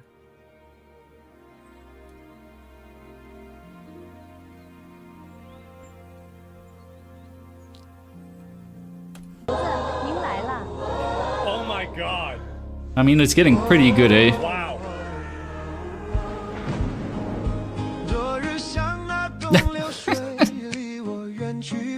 This is really good. Speed a few times, yeah. Oh my god. I'm surprised we haven't had a Jew joke. Did they just... I guess, like, I mean, I've seen, like, there was this one time a black person posted a video on, like, Chinese social media. It was on, like, Red Note. Every comment was like, this shit, bro, like, I'm gonna be honest. Like, this shit is, like, this makes the KKK look like the Teletubbies. Like, they had these, like, advanced, you know, fucking, like, this, like, the way that the skulls were shaped and everything like that. Oh, my God. Racism's next level, yeah. Yeah, there was one word in English. I don't know what it was. I forgot. Man. Advanced racism protocol? Yeah. Do Chinese people even know about Jews yet? See, that's what I was wondering, right? Is like, where are the Jews? Like, this has to happen, right? That's what like, do they just like dislike black people more? Like, how does this work? Yeah, they do know about them, right? I can turn your wildest ideas into a song. Just describe it in a few words. Choose a style, and let Mureka the 5th 8 handle the rest. With one click, Mureka... Okay.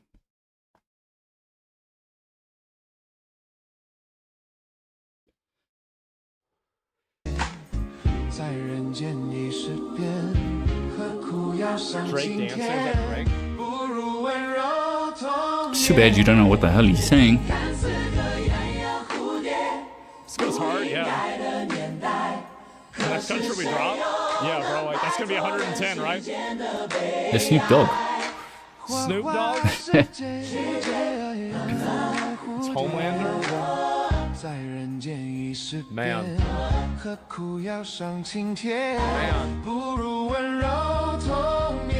With Drake? Oh my god. This is ridiculous. It's absolutely fucking ridiculous. Wow. Okay, it fucking happened. Seed Dance 2.0 now works with OpenClaw Agent inside. So this is AI generated? I live in an apartment with no tap outside. I just unfold That's this crazy, hey? frog washer, fill the 12-liter tank, snap on the 4-in-1 nozzle, and spray. That looks really real. It's compact and powerful enough for a full car wash. Man. Yeah, that looks... Man. We are overcooked. I think that we are overcooked as well. I don't know if I'd be able to tell the difference. I live in an apartment. You know, Kanye grew up in China? No, he didn't. Wait, Kanye grew up in China? Wait a second. This isn't true, right? Kanye didn't grow up in China. Did he? This is like not no, true. It can't be. He did? Huh? No, he didn't.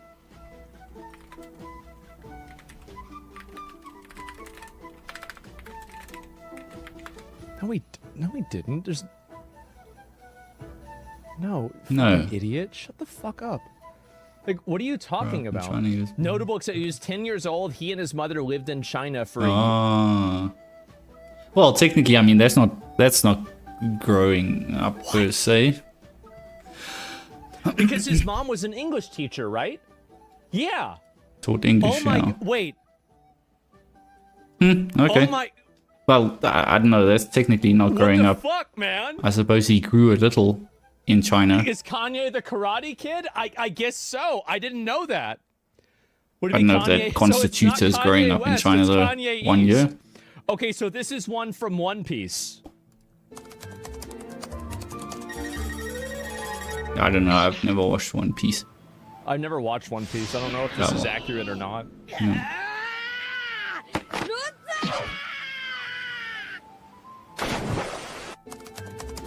I mean, I could see this being real. Like, I mean, the only thing that they have gives it away computers is in the One text, Piece? right? I mean, this, like, I'm Doubtful. sorry. That looks pretty good, man. Oh my god. Wait, this is John. Wait, this is John Wick.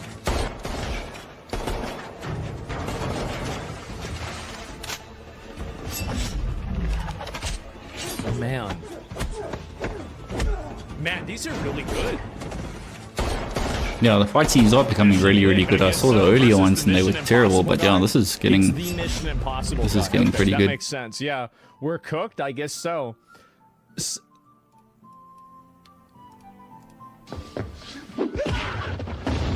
That's what you get for dating a 17-year-old, Jerry. You Epstein motherfucker.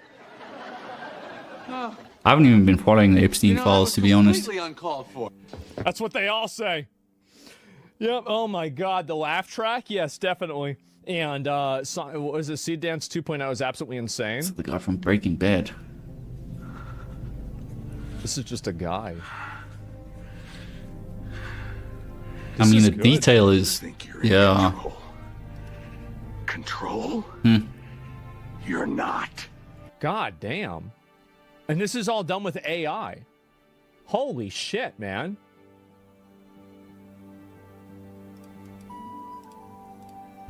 Jack, don't leave me.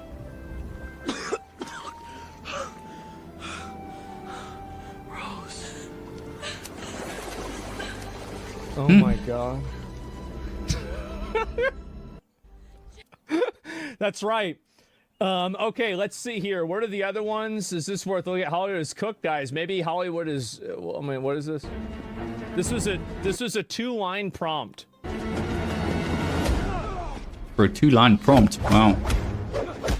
Man. Man, this is really good. That's insane. Yeah, that is getting. Yeah, I'm gonna That get is banned getting for really this.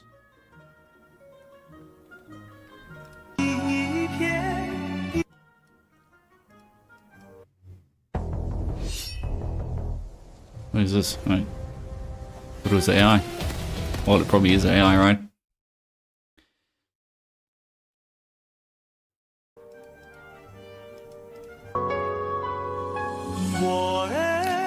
Wasn't expecting that kind of music.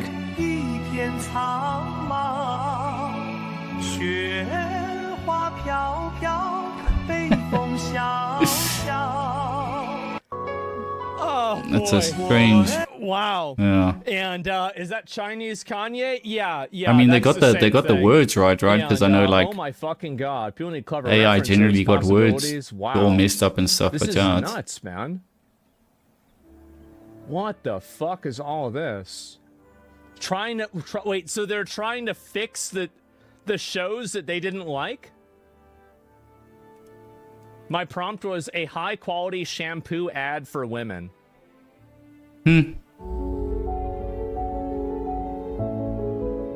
in a one line, I got you this. That's crazy. Man. Strength in every drop. Shine that Glang. lasts. Man. It's good. I think it's good enough for there to be a... Wait a minute. Seed Dance 2 just dropped the most insane AI... Okay, all right, This will let's see decimate where we're movie at. studios all over the world. So this is done by AI? Yeah, I mean,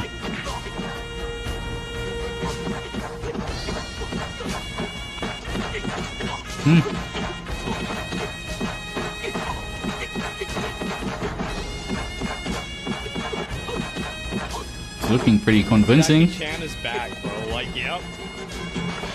Most Asian AIs are open and unrestricted. Yeah, these are done as a flex. Most Asian AIs are open and unrestricted, while American and Western AIs are nerfed for social censored and realigned beyond belief. I can believe that. That's right. That's what's going to cause. That is one of the reasons why China will win the AI race in the eyes of the public, because people don't want an AI to censor them. An AI is a slave. They want this to be a worthless, He's probably right on that. slave that will simply do whatever you tell it to do. And to the extent that someone goes to market with a slave, somebody would much rather have a slave work for them rather than an employee. That's the reality. They also open source it, yeah. And so really AI will only be widely adopted, I think, by the public, and the winning AI will have no censorship. There will be no censorship at all. Like Photoshop has no censorship. Yeah. Obviously, yep. No But then there's, I mean, yeah, once again, there's so many concerns with it. I think that's why, you know, AI is such a dark horse that's... like 1989, who gives a shit? Like, they don't care about that. Yeah, it's not relevant to them culturally. Yeah, I mean, So hey, Epstein's in China? it's pretty You think convincing. so? Photoshop AI reports you to the feds? I've never heard of that before. It's the first time I ever heard that. Jesus. Copyright rules are different. People don't care about copyright. The average people don't care about copyright at all. It's unbelievable. Yeah, this is nuts. Yeah, no, it's really... You get it? Is they censor a lot of stuff? Well, I understand that, but what I'm saying is that, and I think it's very possible that China could release a fully uncensored AI. And, you know, you think about like the way that China handles TikTok. So China has Douyin, I think that's what it's called. It's the Chinese version of TikTok. And they also have TikTok. So... And I think like Douyin, that's for educational purposes primarily. And I think it was Ironclad... That's the YouTube channel's name. They've just released like a really good series on Russia, on Russian espionage almost, and Chinese espionage within, you know, apps like TikTok and online trolls. And there's a whole thing. It's really, really good. If you just search Ironclad, Sean Ryan presents it.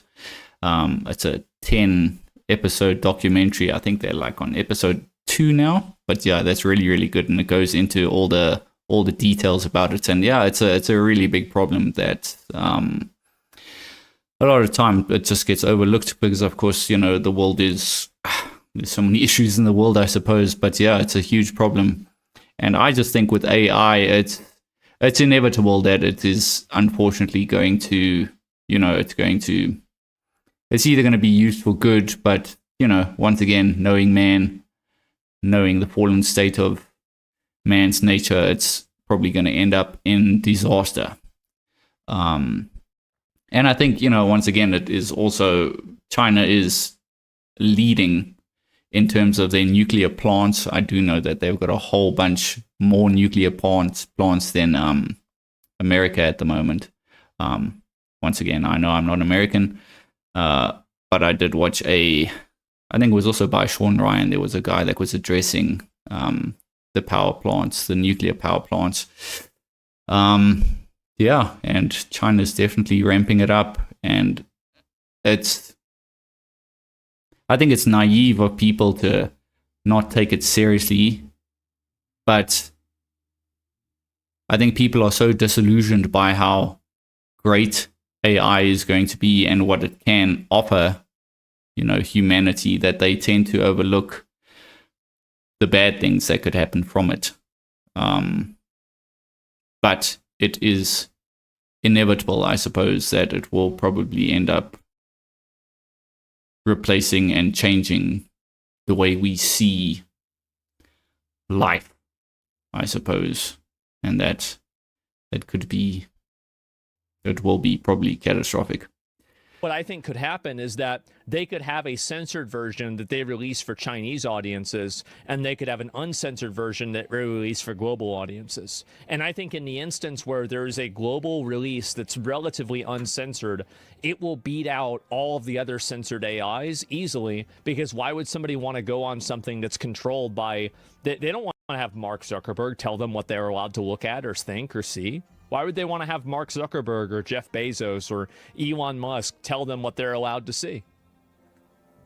Yeah, because people are, you know, so over being censored and stuff like that, so I can understand why the appeal would be there for sure. Yeah, people just want to, they want to do whatever they want. People are exhausted by self-censorship and all that kind of stuff. I get it. Fakes, they had to censor it. Yeah. Let me go back and read this. They had censor a lot of stuff isn't possible. They're making films like this. Well, maybe they could make films that are still awesome. Don't get me wrong.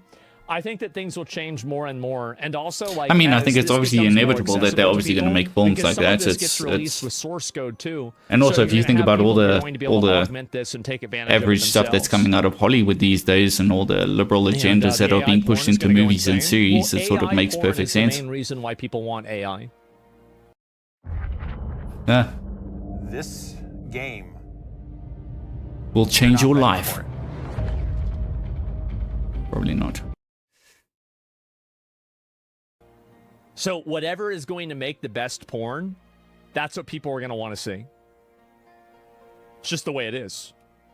Look at one more. Actually, two more. Look at the Will Smith things.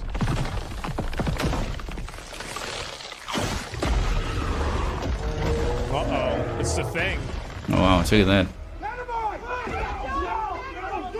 That's nuts. Not a drill. Go, go. Holy shit. Will Smith eating spaghetti. I love how this is the... Like, you know, like you have the Turing test and things like that. This is the real test to see whether AI is good or not. How good is it at making Will Smith eat spaghetti? It's the litmus test, exactly. It's the benchmark. Well, one of them did just disappear, That looks didn't it? really... What? No, it just fell. No, it didn't. It actually just fell down. Wow.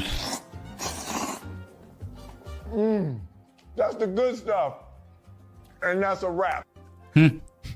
Yeah. Man. Wow. We'll get the first AI video of Will Smith to compare. I mean, yeah, it's not even remotely close, right? It's insane. And Will Smith fighting a spaghetti monster. Oh my god.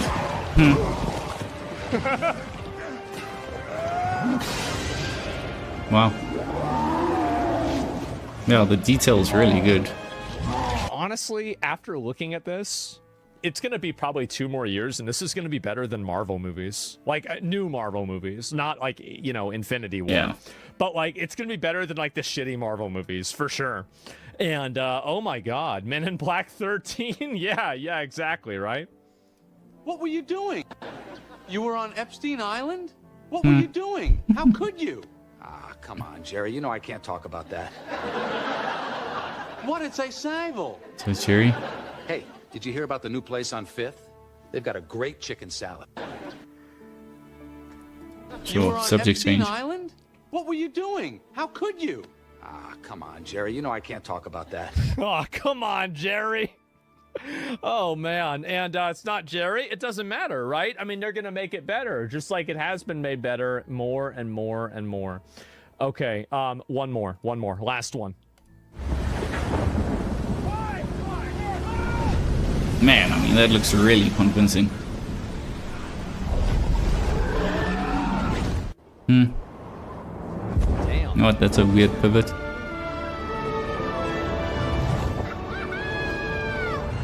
I don't like AI slop. I mean... Oh, it's just kind of like a... I think it'll get good enough to where people will accept it. I think it will. You can tell by the background it Hitler looks a bit versus weird. Michael Jackson. Bro, what if we're just NPCs in a city building game? Don't say that! I just unlocked free bread this morning! I wake up, I eat crumbs, I judge humans, repeat. That's not suspicious to you? It's really good at like the animation stuff. Okay, but if this The real is a life stuff. simulation, I want DLC wings. Well, the first one was pretty good. It's slowly getting there. Yeah, it is. Man, shit is crazy. Let me see. You can tell by the windscreen and stuff it's not broken though, but I mean, yeah, it's... Okay. It does look pretty good. Hitler versus Michael.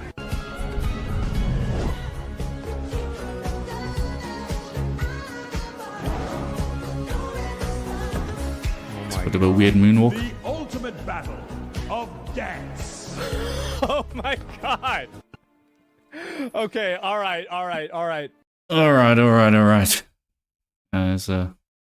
Yeah, okay. So yeah, AI, hey?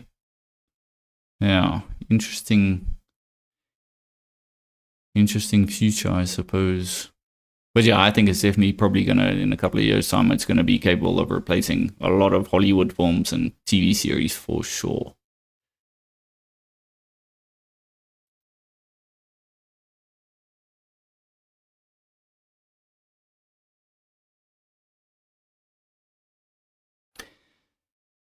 Yeah, so just thought I would just also cover something a little bit more lighthearted, but also pertinent to sort of just everything that's happening in the West and stuff. Man, sometimes it gets exhausting and you just need just something to lift the spirits, so to speak. Ever have a movie experience so epic that you just know you're never going to see anything quite like it again? Like you'll never quite reach that same emotional high you felt in that special moment? Well, probably not so much in recent years, but by golly, yeah, there that's was for once sure. a time when going to a movie theatre meant a chance to experience pure magic and wonder on the biggest screen imaginable. Yep. And I don't think any movies captured that feeling quite like The Lord of the Rings. For sure, Peter I agree Jackson's 100%, magnum yeah. opus, I think Lord of the epic Rings was trilogy fantastic. To end all trilogies, the apex of big-budget Hollywood filmmaking, balanced out by mature storytelling and an abiding respect for the source material instead of some narcissistic filmmaker determined to put their own stamp on it. Films that would be literally impossible to make at any other time before or since. It's And true. because the trilogy is getting its 25th anniversary I don't think we're re-release, capable of oh making my films God, like this I'm now. old. People have been taking to social media and sharing some of their favourite moments and scenes that have stuck with them for the past quarter of a century. Can you imagine And all the well, DEI I felt like it's legislation damn well and time stuff I like that chimed on in films with like mine, this because nowadays? It's all too easy to spend your days bitching and moaning about the state of modern entertainment here on YouTube. Rightly so in most cases, but it's also nice to be reminded once in a while that yes, movies and TV shows can conjure up some pretty fucking incredible experiences. For sure. And well, this right here is mine.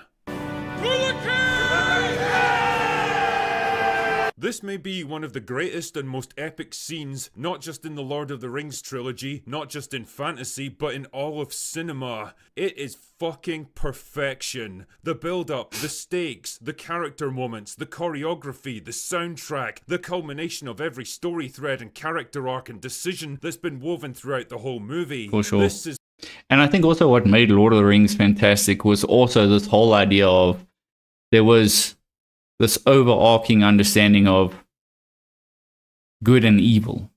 There was good overcoming evil, and there was no ambiguity about it. You think about, I suppose Game of Thrones would be kind of a good example. The characters in Game of Thrones were not necessarily moral people. Like even the quote-unquote good guys, barring, I suppose, Jon Snow is probably the most moral character out of the whole bunch. But even still, you know, he kind of turned it a little bit soft with Daenerys at the end. But at the end, I suppose he came right, and I know the ending wasn't to everybody's liking. I thought it was okay. But you couple that with, you know, there's very seldom do you see characters in TV series and movies where, especially nowadays, is where there's a strong stance of the objective good and the objective evil, and the good characters are good. They're morally good as well. They stand for virtue and honor and valor and these kind of things, which are so quick to be sort of watered down and as opposed to, once again, Game of Thrones, there's just this, no one really stood out as a person with high morality, so to speak. Payoff on the grandest scale imaginable, and watching this moment unfold in a cinema screen 24 years ago was an experience that'll stay with me for the rest of my life. And so I want to try to explain why I think it works so well, because a great scene is more than just what happens in that one moment, it's everything that led up to it, everyone involved in it, everything it means for the wider story. So, let us explore it together, shall we? First, the setup. The scene takes place at the culmination of the Battle of Helm's Deep at the end of the Two Towers, which by the way is my favourite battle of the trilogy, but that's a story for another day. Anyway, the forces of Rohan led by King Theoden are under siege by an army of Uruk-hai sent by Saruman to wipe them out. With most of their horsemen dispersed across the country, Theoden has no choice but to lead his depleted forces to the fortress of Helm's Deep, which should at least give them a fighting chance against the vastly superior army. As Aragorn and the others head to the refuge, Gandalf leaves in search of Eomer, who led most of his men away after being dismissed by Wormtongue. It's established very clearly that Theoden and his men are completely outclassed in this battle. Their army consists mostly of old men and boys conscripted into service, hastily armed with ancient weapons and dented armour, relics of past wars barely fit for purpose now.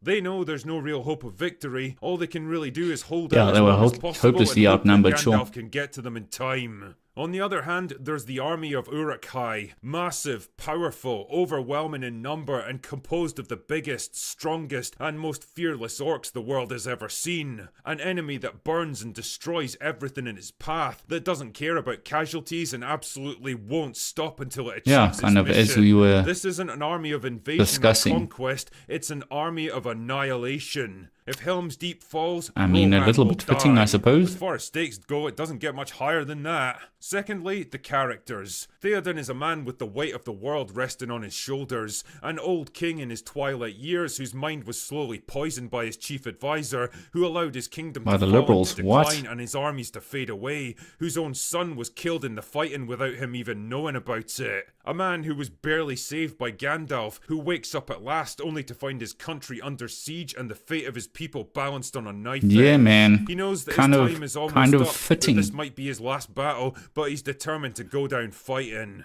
Balancing him out is Aragorn, a man who struggled to lead the Fellowship ever since Gandalf fell in Moria, whose every decision seems to have led to disaster, and who barely even made it here himself. Just as this could be Theoden's last battle, it's also Aragorn's first. He's never led an army into battle before, he's never commanded troops or issued orders, but even he knows that their position is almost hopeless. Yeah, that's right, 'cause Again, he wasn't though, king just yet. like Theoden, he's resolved to fight until the bitter end. Then I shall die as one of them. Beast. Thirdly, there's the battle itself. The Uruk-hai throw themselves against the fortress like a wave. This isn't a carefully coordinated assault with precise maneuvering and tactical deployments. It is a brute force sledgehammer attack that relies on two things: overwhelming power and sheer weight of numbers. J.R.R. Tolkien lived through the horrors of the First World War, and he saw for himself the human wave attacks that sacrificed hundreds of thousands of lives to gain a few miles of territory, and this battle is a perfect reflection of that. Yeah, bit sure. by bit, the exhausted and wounded defenders are forced back into the citadel. The orcs have taken thousands of casualties by this point, but it doesn't matter to them. They don't care about losses, all they care about is victory, and it's almost in their Yeah, it's really a grasp. shame that we can't make stuff anymore like this. What can men do against such reckless hate? This is an enemy the likes of which Theoden and his people have never faced before. An army that will not stop, that can't be daunted and won't show them any mercy. A relentless machine of war that even human courage can't stand against. With all hope seemingly lost, Aragorn suggests one last suicidal charge, trying to buy time for the women and children to escape, knowing they won't make it far but determined to try anyway. Ride out and meet them. For death and glory. And this is like a great example of... You know, people often point to Theoden's This is like a speech great at the example Battle of Pelennor. you choosing to act in courage in a, shall we say, God-fearing civilization, a God-fearing society. Aragorn choosing to ride out in some last-ditch effort, knowing that it's going to be hopeless, but riding out regardless. it's almost like that act, unbeknownst to him, although Gandalf did say that he was going to come. I forget the exact quote from Gandalf, but I think I recall in the movie Aragorn does look and he notices in the window that the sun is rising, and Gandalf makes mention of look to my coming on the 5th day or whatever, when the sun rises. So it's like, it was almost like possibly a calculated thing, but it was also, Aragorn was kind of taking a last-ditch effort as well, because there was hope that Gandalf would come, but there wasn't 100% surety. And it's like that act is almost like an act of faith. And once again, it's almost like Gandalf's coming is like the reward for acting in faith. Not trying to preach, just laying it out there. Northfields is the best one of the trilogy, but for me, it's this one right here. Fell deeds awake. Now for wrath, now for ruin, and the Red Dawn! It's not eloquent or heroic, it doesn't inspire thoughts of victory, it's the last words of a man facing the end, knowing there'll be no one left to sing songs about him when it's all over. A man whose only goal now is to fight and die. Yeah. And fight they do, their charge carrying them all the way down the causeway into the very heart of the enemy army, where they're sure to be overwhelmed and wiped out in a matter of seconds. That's when it finally happens. The thing Aragorn had pinned all his hopes on. Yeah, there's that scene, looking to the light on the 5th day, I think was the quote, something like that. Fuck yeah, bro.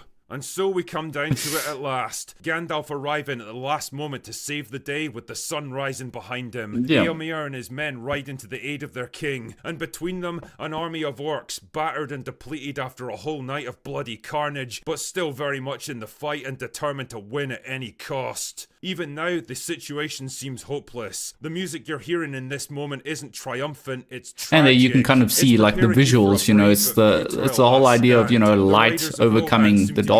Straight into a wall of spears, it's very clear there's no middle ground, and horses, as you know, they did do. Human courage thrown helplessly against a machine of war. And I say machine because that's exactly what they're up against. Pay attention to the Uruk-hai here, the way they march in lockstep, their brutal industrial looking armour, the sound their boots make as they trample the ground. Yeah, and all those pikes mean that, you know, that first row is going to probably die, but it's World War I in the grand scheme of things, it's worth it, you know. Industrialized war, the first war of mass production, where machinery and technology was more powerful than human courage. It left him with a deep mistrust of technology and industry and the destruction of nature and tradition, and you can see that woven throughout his writing, and it's perfectly encapsulated in this scene right here. And at the last second, when the two armies are about to clash, it turns out that nature itself lends a helping hand. Again, people point to the ride of the Rohirrim in Return of the King as their greatest moment in the trilogy, but for me, it's this. This scene takes you on the kind of emotional roller coaster that few other movies have ever been able to match. Even watching it and describing it right here brings a lump to my throat because it's that fucking good. In a trilogy bursting at the seams with poignant, epic, awe-inspiring moments, this for me is the greatest one of them all. Even now, a quarter of a century later, this scene still gets to me, and I'm very grateful I got to see it when it happens. Anyway, that's all I've got for today. Go away now. Nice. Alright, folks, that is that. Choose your price for a ride up front. So yeah, that was my first live streams. Thank you guys for tuning in, and I will see you on the next one.